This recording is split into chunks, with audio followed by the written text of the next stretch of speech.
E aí galera, beleza? Quem tá falando aqui é o Pedro. A gente fez um projeto, né?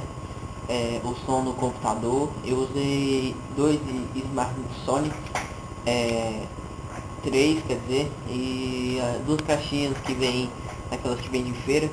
Tá ligado? A caixa da Multilaser tem uns alto-falantes ruinzinhos como esse, assim ó. Eu troquei e coloquei, não sei se vai dar pra mostrar pra vocês, ó, tá vendo? Esse que tá aí dentro, ó, nos dois, e ficou melhor, né, o áudio. Coloquei três, tá vendo, ó, três grandonas lá embaixo do meu armário, e o fio eu passei por trás, ó. Tá um pouquinho gambiarra, então tá faltando comprar uma pecinha. E vamos ver o teste com a galera aí. Vamos lá.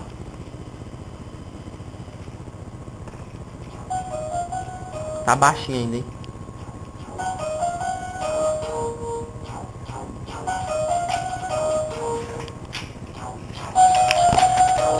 Eu queria mudar, eu queria mudar, eu queria mudar, eu queria mudar.